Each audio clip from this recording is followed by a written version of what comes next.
Australia के Melbourne में हाल ही में एक बार फिर खालिस्तानी समर्थकों ने भारतीय समुदाय को स्वतंत्रता दिवस मनाने से रोकने की कोशिश की।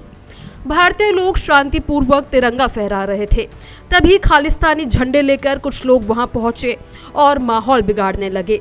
स्थिति को नियंत्रित करने के लिए ऑस्ट्रेलियाई पुलिस को हस्तक्षेप करना पड़ा। इस घटना का वीडियो भी सोशल मीडिया पर तेजी से वायरल हुआ है। इस बीच सवाल ये है कि आखिर ये खालिस्तानी है कौन? तो 1970 के दशक में भारत के पंजाब राज्य से खालिस्तान नामक एक अलग देश की मांग शुरू हुई थी। यह आंदोलन पंजाबी भाषी सिखों के लिए एक स्वतंत्र राष्ट्र बनाने की मांग पर आधारित था। पाकिस्तान की खुफिया एजेंसी ISI ने इस आंदोलन को बढ़ावा देने में महत्वपूर्ण भूमिका निभाई। इस अलगाववादी आंदोलन ने पंजाब में 1980 के दशक में भारी आतंकवाद को जन्म दिया, जिसमें हजारों निर्दोष नागरिकों की जान गई।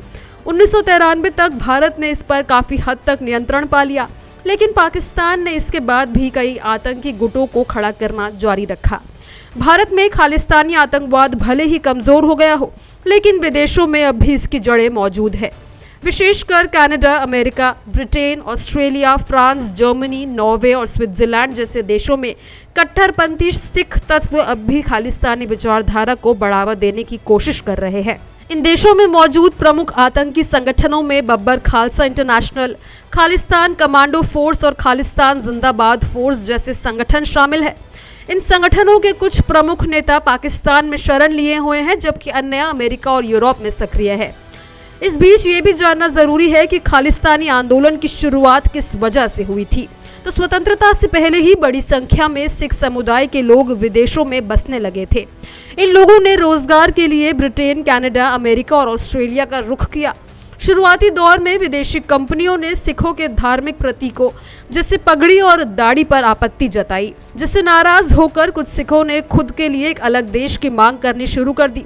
हालांकि समय के साथ आम सिखों ने खालिस्तान आंदोलन से खुद को अलग कर लिया और आज ये आंदोलन सिर्फ कुछ कट्टरपंथियों तक सीमित रह गया है। आतंकी संगठनों पर विदेशों पर इतनी रोक न होने के कई कारण हैं, जैसे राजनीतिक दबाव।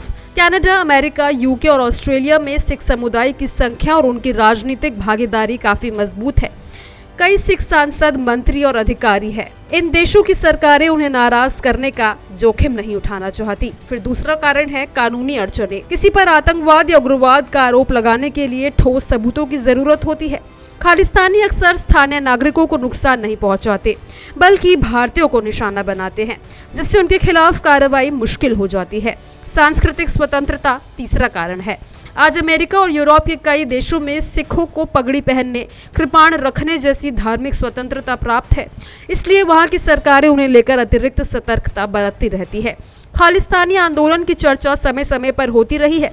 1940 में पहली बार खालिस्तानी शब्द सामने आया था। 1966 में जब पंजाब का भाषाई आधार पर पुनर्गठन हुआ, तब ये मुद्दा फिर से उठा। 1970 के दशक में यह आंदोलन संगठित रूप में सामने आया।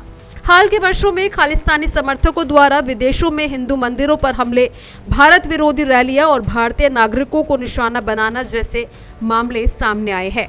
सबसे बड़ा विवाद 2023 में हरदीप सिंह निज्जर की हत्या के बाद हुआ, जब कनाडा के प्रधानमंत्री जस्टिन ट्रूडो ने भारत पर आरोप लगाया कि उसके एजेंटों की इसमें भूमिका है। भारत ने इस आरोप को सिरे से खारिज किया। इसके बाद दोनों देशों के संबंधों में तनाव बढ़ गया और राजनयिकों की वापसी जैसी घटनाएं भी हुई। खालिस्तानी आंदोलन आज भारत में कमजोर हो चुका है, लेकिन विदेशों में इसकी छाया अब भी दिखाई देती है। पाकिस्तान इसकी आग को भड़काने की कोशिश करता है, जबकि कुछ विदेशी सिख द्वारा इसे समर्थन मिल जाता है। विदेशी सरकारें इस मुद्दे पर कार्रवाई करने से बचती है, क्योंकि वो सिख समुदाय के राजनीतिक प्रभाव से वाकिफ है। हालांकि अधिकांश सिख इस विचारधारा से सहमत नहीं है और भारत की एकता में विश्वास रखते हैं। इसको लेकर आपकी क्या राय है? कमेंट बॉक्स में जरूर शेयर करें। साथ ही इसी तरह की तमाम जानकारियों के लिए हमारे चैनल को जरूर सब्सक्राइब करें।